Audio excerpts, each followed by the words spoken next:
SIR চলছে ভারতবর্ষের 12টি রাজ্য জুড়ে। 2026-এ বিধানসভা নির্বাচন, ভোটার তালিকা সংশোধনের জন্যই এই এসআইআর। সোশ্যাল মিডিয়া থেকে শুরু করে পাড়ায় পাড়ায় জোরদার কাজ চলছে। অনেক ভুল তথ্য ছড়াচ্ছে অনেকে, কিন্তু আপনারা তো সচেতন নাগরিক, কারো কোনো কথায় কান না দিয়ে সঠিকভাবে ফর্ম পূরণ করুন। সম্ভব হলে প্রথমে ফর্মটি জেরক্স করে পূরণ করুন, তারপর প্রধান ফর্মটি পূরণ করুন। এতে ভুল হওয়ার সম্ভাবনা কম থাকবে। সঠিক তথ্য এবং প্রয়োজনীয় ডকুমেন্টস সমেত জমা দিন।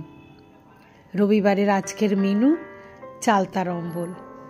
চালতা থেতো করে সামান্য তেলে সর্ষে ফোড়ন দিয়ে নুন হলুদ সমেত নাড়িয়ে চাড়িয়ে একটুখানি সাঁতলিয়ে নিন।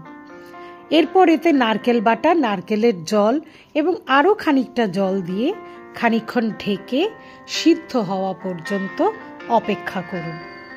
সিদ্ধ হয়ে গেলে গুড় দিন, চাইলে চিনিও দিতে পারেন, তবে গুড় দিলে এটার স্বাদ অনেক বেশি ভালো হয়। আর একটু সময় রান্না করুন, ব্যাস তৈরি হয়ে গেল চালতার অম্বল। বাড়িতে অবশ্যই বানিয়ে খাবেন, কমেন্ট করুন কেমন লাগলো। আর ভালো লাগলে আমার ভিডিওটি অবশ্যই শেয়ার করবেন। ও হ্যাঁ, আমার চ্যানেলটি সাবস্ক্রাইব করতে ভুলবেন না যেন।